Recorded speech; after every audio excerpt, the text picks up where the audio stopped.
everyone, it's Shannon here. Thank you so much for joining me today. I'm so excited because today I'm participating in Pinkfresh Studio's August release blog hop, and I have a set of cards that I'm so excited to share in today's video, so let's get started. These are the Pinkfresh Studio products I'll be using today. First up is the Lovely Blossom stamp set and matching die, and I'll also be using the No One Compares to You sentiment stamp set. This gorgeous set was hand lettered by my good friend Callie, and it's just so pretty. Some beautiful sentiments in that set. I pulled off a sentiment from that stamp set. The sentiment is actually "No One Compares to You," and I'm going to stamp it on some white cardstock in VersaFine Onyx Black ink. Every time I say "No One Compares to You," it reminds me of that song that "Nothing Compares to You." It's totally stuck in my head throughout this whole video. So after I stamped it, I trimmed it down with my paper trimmer, and now I'm kind of positioning a little bit offset on this white scrap of paper here, and then traced around it. That's going to allow me, by doing it offset, it's a little bit smaller than my trimmed down sentiment, so that way it can hide behind the sentiment later. So you can see here I'm holding up to the camera, it fits behind there. I've also traced a outline with a pencil and a ruler earlier around that sentiment, and now I'm just going to go over that trace line with a fine point Sharpie. And I do have to apologize for my voice. I am a little congested, so if I sound a little funny, that's why. I'm a little sick. Hopefully I'll be better in a couple days.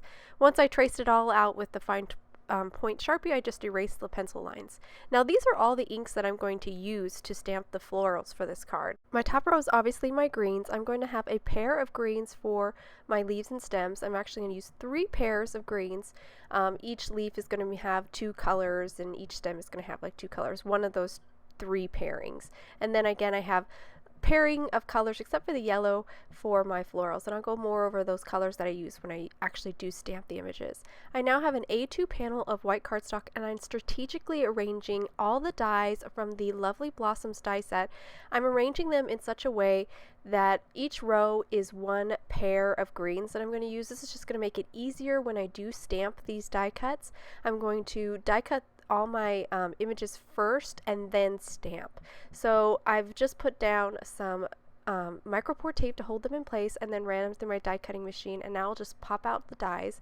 And I'm actually going to save the negative here. So I'm going to save all the die cuts and the negative. The negative is going to be my jig, which is why I took such care to make sure I cut the die cuts in a particular place. Now I have another A2 panel of white cardstock, and I'm just going to die cut all the dies again, so I have a second set, but this time I'm not concerned about where I'm going to die cut an image. I'm just going to die cut them all out. So I have 2 sets now of all the images from the Lovely Blossoms die set. Now I'm going to take the panel negative, the first one that I carefully arranged the die cuts on, and load it here in my MISTI, load it in the corner, and now I'm going to carefully position the corresponding stamps inside that negative opening.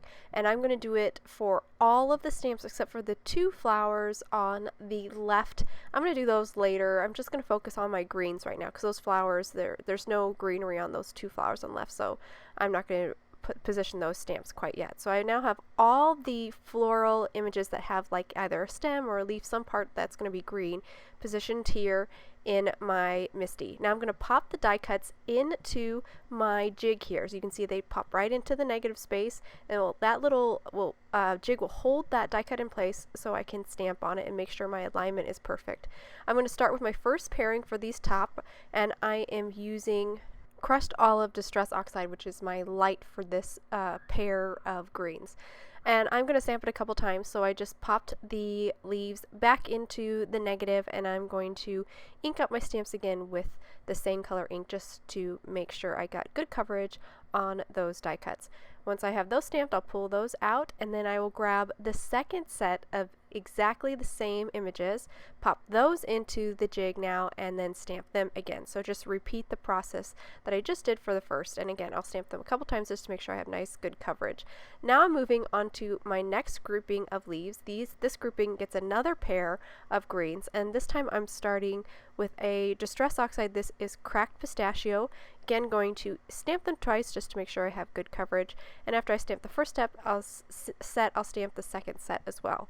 Now I'm moving on to my third set of green leaves or green inks, and I'm popped in the die cuts and stamped them in Mowed Lawn Distress Oxide, and again I'll stamp them twice. But for this set I'm going to do something a little bit different. I'm going to do some partial inking, so I'm going to grab a piece of white cardstock and place it under my MISTI so you can kind of see what I'm doing. I have my little ink pad angled here. This is pine needles. It's slightly angled, so I'm just inking up the bottom portion of all the leaves and stems here, and then I stamp it, and I'll do it one more time just to make it a little bit darker. This will make a nice gradation on those leaves and stems. All these stems here are really only one part green. The upper two rows had some leaves that were going to be 2 parts green, and so that this way just adds a little bit more interest instead of it just being one flat green, because there's no other additional layer for the stems here. Now I'm moving on to my second set, again repeating this. I'm going to do everything in pairs today. So after I stamp one set or one grouping, I shouldn't say pairs, one grouping, then I will do the next grouping. So that, because remember I had 2 sets of all of the images, so I want to make sure I do everything basically twice. So now I'm arranging all the second layer stamps for all my images, and sometimes it will help you to grab the pre-stamped die cut, pop it into the negative to help you get positioning on something like the florals for the second part. Some of those florals are kind of tricky to position without that first stamp layer to kind of help you guide you to where to position the second layer. So now that I have my stamps in place, I'm going to pop my die cuts back in, and remember these die cuts I've already stamped once. Now I'm stamping with the second layer, and this time I'm going to ink them up with my darker color, and this is a distress ink. It is peeled paint, and again doing the second grouping right after I do the first, and do the same thing. Now moving on to the next grouping of leaves, and these get the second layer of green here, and this is just Lucky Clover distress ink, and I stamp that. And again, I'll do a couple times just to make sure it's nice and dark. I always pretty much stamp things when I have it in the MISTI a couple times so I get good coverage. And then I'll grab the second pair and do those again. So as you can see, I'm always doing everything like twice to make sure I get all of my die cut stamped. So these are all the inks that I have planned for my florals. I went ahead and divided the florals up into pairs, and I'm going to stamp them with one of my 5 color sets for the florals. I'm going to start with kind of my blues here, and I just popped in the die cuts just like I did before, and I'm just stamping them starting with lilac, shaded lilac distress ink, and I'll again stamp these a couple times to make sure they're nice and bold, and then I'm going to do some partial inking on one of the flowers. I'm going to slightly ink up the bottom portion again, just angling my little ink pad there to get some of that ink on the bottom, and that just creates a nice little gradation. Totally not necessary, but I do like the little bit of depth that adds, and it's pretty easy to do.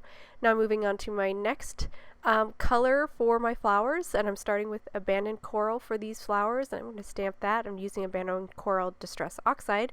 Of course, I don't own all the Distress Oxides, otherwise I would use probably all Distress Oxides, so I'm jumping back and forth between Oxides and Distress inks, just because I don't have all the Oxides. And after I stamped that, I did some partial inking with some Candied Apple Distress ink. Now moving on to my next pairing of colors. This one I've started with a Memento. This is Rosebud, and now I'm doing some partial inking with a darker red, and it's a distress ink, and it is Barn Door.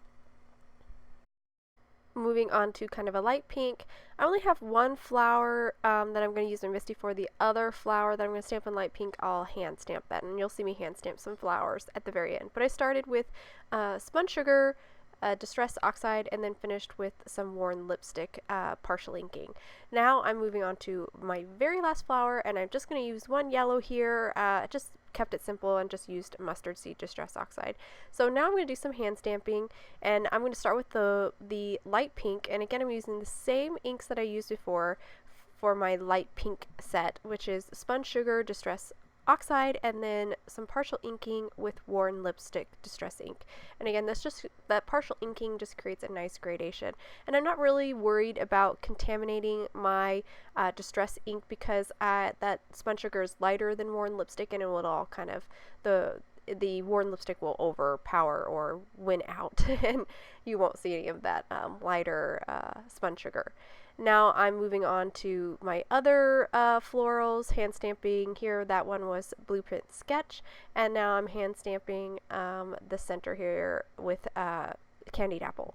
And that is actually, I'm now all done with all my florals. So I have tons of florals, tons of leaves here, so I can really create a beautiful floral border. So I have that smaller square that goes behind my sentiment here, and I did mark out where the top was so I could just keep it straight. And I put some tape along all the edges of this square. It's actually really a rectangle, it's not a perfect square. And now I'm going to take my florals here and kind of arrange them and make sure that they stick to that sticky tape that's on that rectangle. And I'm kind of doing this symmetrically, but you don't have to. It just symmetrical makes it easier that it just, I think it's just an easy way to make it look good. But my first two cards, I didn't arrange it symmetrically, and I still think they look really pretty. And I'm just powering my way through here, just arranging all my flowers, all my leaves here, and just kind of trying to balance it out. This makes it really easy. Before I kind of discovered using this smaller rectangle or square, I was kind of just trying to arrange them and hoping I'd got them in the right place. And just by using this little kind of square or rectangle kind of as a base, it really helped to make sure I got all the flowers in the right place. So this is a really good tip for me, and I like to do this, so I like to make these floral frames, and so I'll definitely be doing this again. So now I went ahead and add some foam tape to the back side of my sentiment, and now I'm going to add some to the back side of this floral frame. And so that's a nice thing you can do too if you don't just like glue it down onto your card base. If you do it this way with that little smaller square or smaller rectangle, whatever your sentiment requires, and you have this ability to then add foam tape to the back side of your frame, and that adds even more dimension and just makes it really pretty. So I just cut lots of little pieces of foam tape to kind of support all the leaves and flowers, and also support that like that square or rectangle. And now I'm going to add a slightly smaller than an A2 panel of some really light pink cardstock to the front of an A2 top folding card base made from 110 pound white cardstock. And I didn't get it quite perfectly centered on the first go, so I kind of pulled it off and put it down again. I'm definitely used to using liquid glue, but I can't use liquid glue for thin weight cardstock, which is what this light pink is. It's only 65 weight, and if you use thin weight glue, if you use liquid glue, you'll see it'll make the cardstock bubble. So I went ahead and removed the backing on this floral frame, and I'm going to kind of center it here. I'm actually going to do it a little askew. I kind of like that look, and then you don't have to worry about getting it perfectly centered. And then I'll pull off the backing on the sentiment and then just pop it down, and once I've got it on there, my card is complete. And I'll hold the card up to the camera so hopefully you can get a better look at all the leaves and florals and see some of those gradations that we did. Definitely not necessary, but I do think it adds a nice depth to the images. And another nice thing that you can do when you have the jig already set up and all the stamps arranged, you can try out different color combos, which this card, I kind of tried out some more fall colors. And for this card, I used similar colors to what I used in the card that we created today. And the jig is partially why I made so many cards with this technique, because it's pretty easy once that jig is all set up and the stamps are arranged to just kind of plug and chug and make a whole bunch of flowers and leaves. I hope you guys enjoyed today's card and video.